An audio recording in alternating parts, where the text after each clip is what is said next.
समान छूट है, दिखाई दे रहा करण, 3 समान क्रमागत छूट है और इतना एकल छूट के क्या है बराबर। ठीक है, इसको हम लगाते देखिएगा समझ ध्यान से।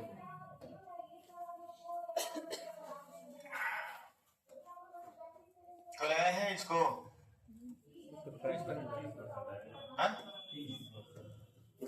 तुक्का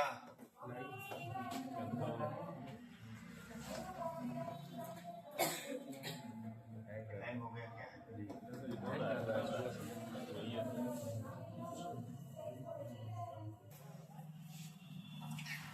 यक्ष से वाई हुआ, यक्ष से क्या हुआ वाई हुआ और यक्ष से क्या हुआ वाई। तो यहाँ पे आप देखेंगे यक्ष क्यूब से कितना हो गया वाई क्यूब, ठीक ना। अब यहाँ पे देखिएगा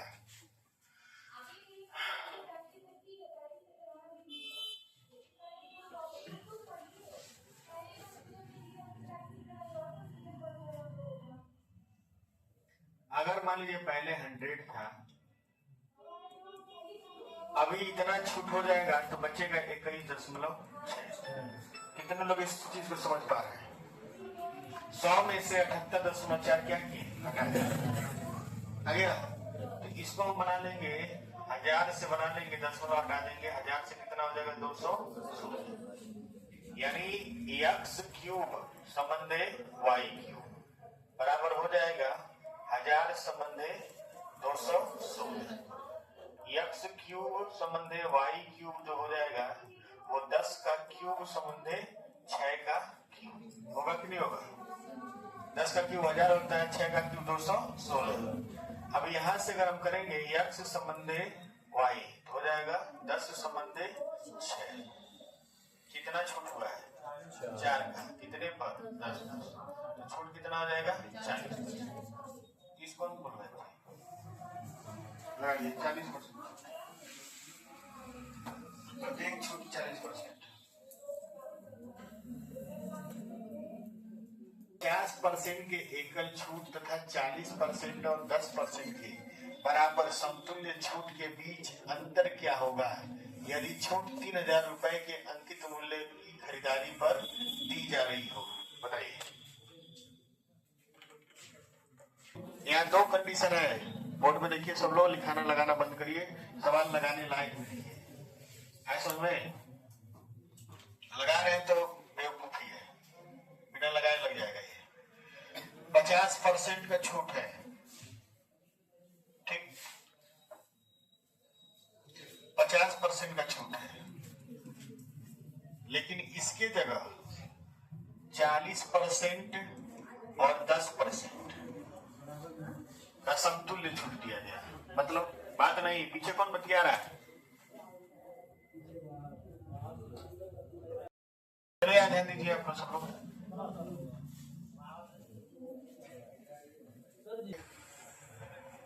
यहाँ सवाल ये दिया है कि एक आदमी 50% का छूट दिया, ठीक है, लेकिन उसके जगह अगर 40% और 10% का 2 छूट देता है, 50% इकट्ठा न देकर 40% देता, उसके बाद 10%, तो उसके बीच अंतर क्या होता है? इसको लगाने का 2 तरीका है। अंकित मूल्य दिया है तो इससे भी लगा सकते हैं। चलिए पहले अंकित मूल्य से लगाते हैं। अंकित मूल्य कितना है 3000। अगर 50% का छूट देता तो 50% बचता ना। यहाँ से इसको काटेंगे और ये कितना हो जाता है 1500 इसका होता विक्रय मूल्य। चलिए ठीक है, लेकिन उतना नहीं दिया। 3000 रुपए के मूल्य पर ये छूट दिया है, पहले कितना 40% और फिर छूट कितना दिया है 10%। 10% छूट दिया है तो 00 से ये 00 और इस 00 से ये 00, तो 30 गुणे 6 180 गुणे 9 18 9 112, 1620 रुपए में बिका है। ऐसा में अगर इकट्ठा छूट दिया तो कितने बिका है 1500।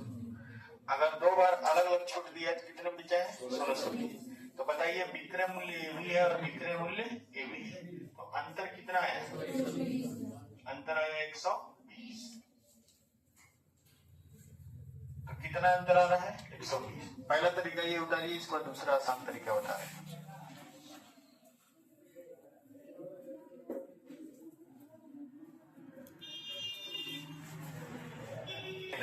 ठीक है,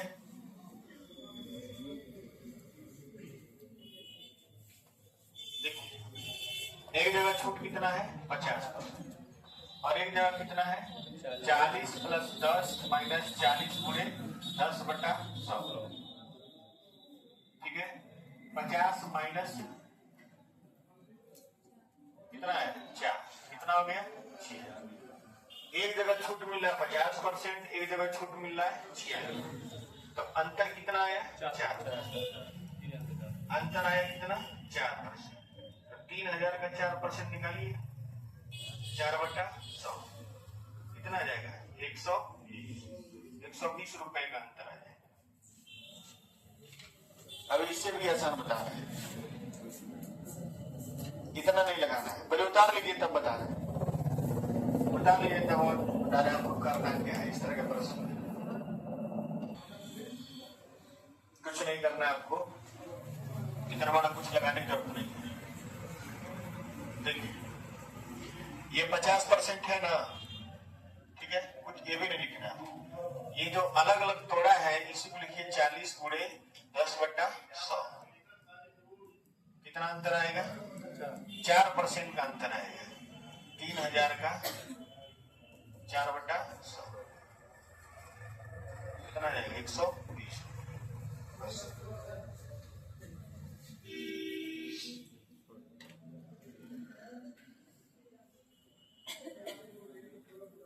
कर आपका बहुत नहीं, थोड़ा सा सवाल लिखिए 20 और 10। आप देखेंगे इसमें 20 गुणे 10/100 कितना आएगा? 2%। 5000 का 2% क्या होगा? 2 10 आ जाएगा, कितना? 100। इतना अंतर आएगा। ठीक, आगे बढ़ा जाए। चलिए इसको लगाइए 30। इसका आंसर हो जाएगा 30। 2 बड़ी सवाल है, कोई टेंशन वाली बात नहीं है। 10 गुणे 15/100, यहाँ से इसको काट देंगे और 1.5% आएगा, तो किसका है? 2000 का 1.5/100, यहाँ से 00, 15 दूना 30। 30 रुपए का अंतर आ जाएगा। यानी अगर आप दुकानदार हैं और किसी को 25% का छूट देना है तो उसको 2 बार में दीजिए, एक बार 10 दीजिए और एक बार 15 दीजिए, आपको 30 रुपए का फायदा हो जाएगा। जितनी बार तोड़ेंगे, जितनी बार तोड़ेंगे उतना ज्यादा दुकानदार को फायदा होगा। जितना इकट्ठा देंगे उतना दुकानदार को क्या होगा? नुकसान होगा। अब और तोड़ेंगे तो और बचत हो जाएगा। जितना तोड़ सकते हैं तोड़ लीजिए। चलिए लिखिए, एक वस्तु के अंकित मूल्य पर 37.5% तथा 66.67% के 2 क्रमिक बट्टे दिए जाते हैं। यदि उस वस्तु पर छूट 60,000 रुपए है तो वस्तु का अंकित मूल्य क्या था? लगाइए, बढ़िया क्वेश्चन है, अच्छा सवाल है ये। अंकित मूल्य पर 37.5%। 37.5% का मतलब होता है 3/8, और 66.67% का मतलब होता है 2/3। छूट दीजिए,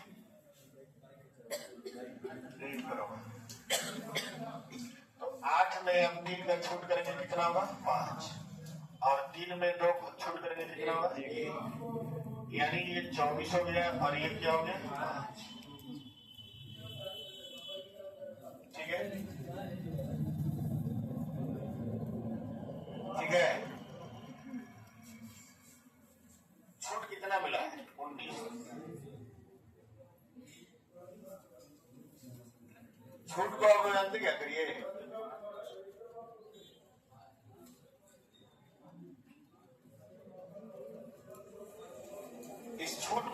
ये 8,500, नहीं तो ऑप्शन भी गलत हो गया, छूट क्वेश्चन गलत हो गया है, कोई बात नहीं, छूट को आप लोग 8,500 बनाए, नहीं तो सवाल गलत हो जाएगा। 19 का वैल्यू हो जाएगा 8,500। गड़बड़ कर रहे हैं, 9,500। ये 8 को 9 बना लीजिए ना, काट सकते जैसे हम काट रहे वैसे आप भी काट दीजिए, और क्या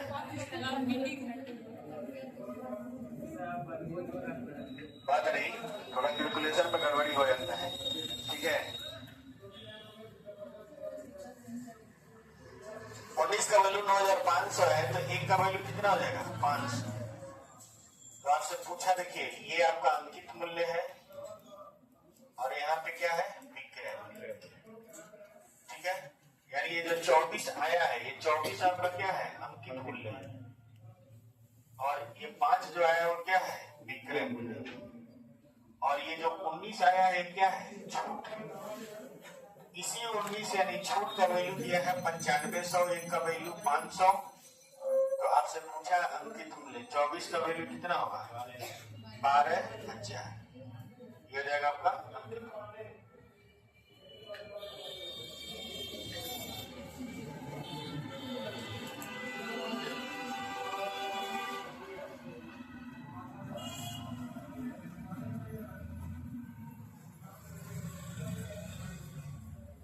.44% क्या होता है 44.44%।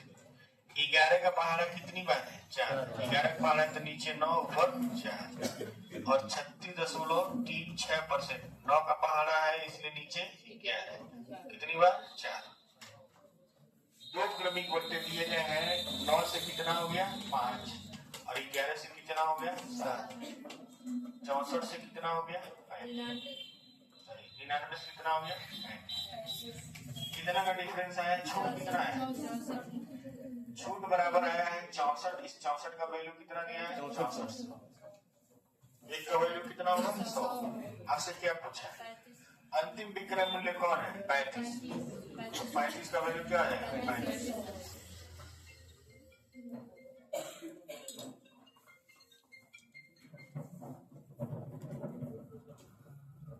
हो गया, समझ जल्दी से आगे बढ़े।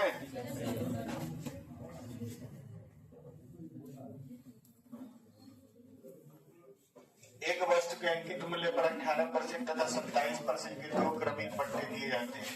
यदि उस वस्तु का अंकित मूल्य 29,930 रुपए है तो वस्तु पर छूट क्या था।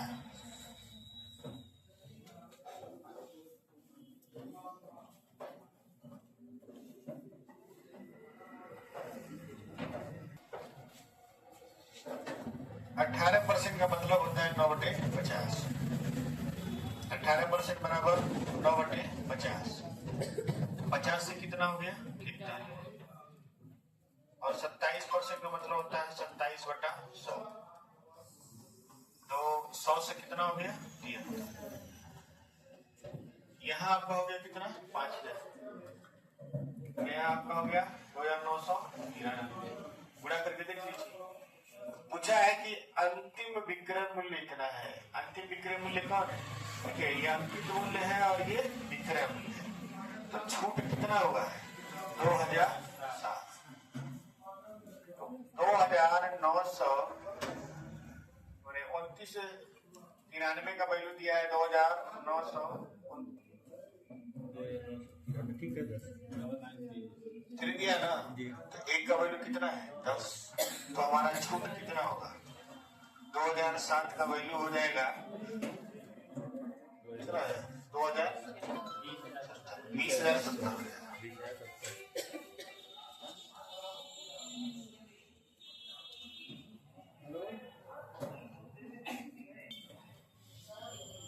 एक वस्तु के अंकित मूल्य पर 14.28%, 16.67%, 33.33% के 3 क्रमिक बट्टे दिए जाते हैं। यदि इस वस्तु पर छूट 1,331 रुपया है तो वस्तु का विक्रय मूल्य क्या था, लगाइए। नहीं लिखे तो बाद में लिख लीजिएगा। एक वस्तु के अंकित मूल्य पर 14.28%, यानी 7 से कितना हो गया 6, 16.67% यानी 6 से कितना हो गया 5, और 33.3% 3 से कितना हो गया 2, 6 से 6 खत्म हो गया, 21 से कितना हो गया 10। दिया है छूट, छूट यहाँ कितना है 11, 11 का वैल्यू 1331, 1 का वैल्यू 121। वस्तु का विक्रय मूल्य क्या है? वस्तु का विक्रय मूल्य कितना बचा है 10, 10 का वैल्यू हो जाएगा 1210।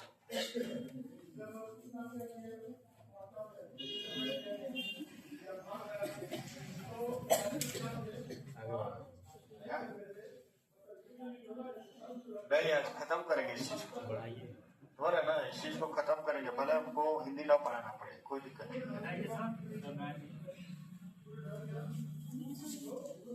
चलिए इसको लिखिए,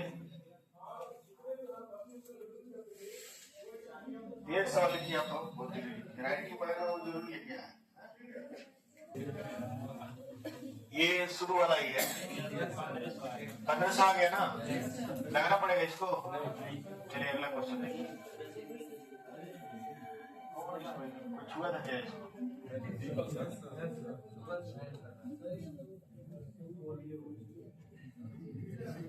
टच कर दिया।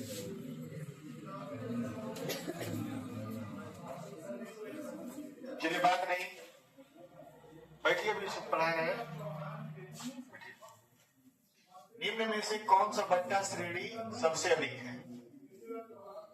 यानी आपको ये 3 क्रमागत बट्टे दिए गए हैं, 3 क्रमागत बट्टे दिए गए हैं, कोई अंकित मूल्य मान लीजिए और देखिए किसमें सबसे अधिक छूट मिल रहा है।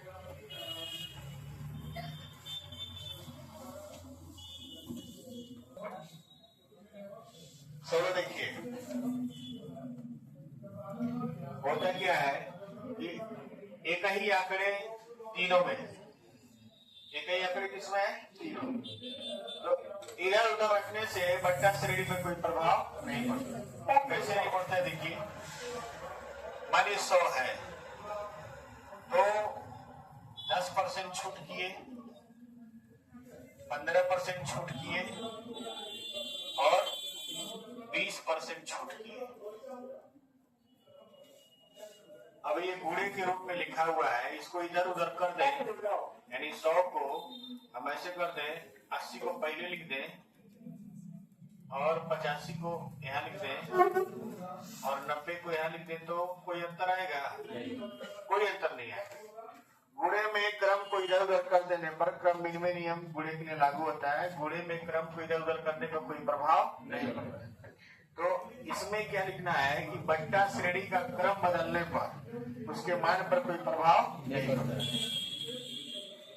उतारिए इसको, बट्टा श्रेणी का क्रम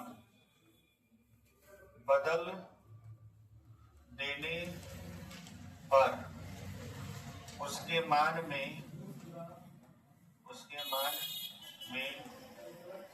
कोई प्रभाव नहीं पड़ता।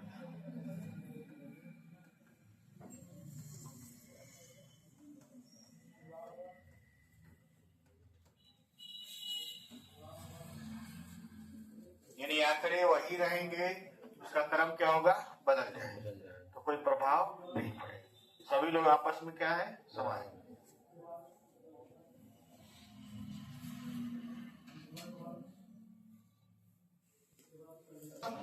लास्ट क्वेश्चन को 62 नंबर क्वेश्चन है, सेम है ना। इसमें भी देखिए क्रम क्या है, सबका समान है, क्रम है, क्रम अलग अलग है, बस आंकड़े क्या है समान, तो सभी बट्टा आपस में क्या है समान। सवाल बता लीजिए। अब इसके बाद हम लोग, इसमें अभी खत्म नहीं हुआ है, एक टाइम अभी बचा हुआ है, वो कल हम लोग जानेंगे। ये नहीं अपनी नहीं है, एक मिनट रुकिए, अभी नोट करिएगा आप लोग। कहाँ दुकानदार को फायदा होगा और कहाँ ग्राहक को फायदा होगा, अब ये चीज जानना है। कौन सा श्रेणी, ये समझ लीजिए, अब आपसे पूछ रहे हैं कि निम्न में कौन सा बट्टा श्रेणी दुकानदार के लिए और कौन सा ग्राहक के लिए क्या है फायदेमंद है, ये वाला टाइप हम लोग कल पढ़ेंगे, ठीक है। अभी आप लोग इसको उतार लीजिए। और समय से आइए तब ये सब हो पाएगा। उतारिए सब फर्स्ट।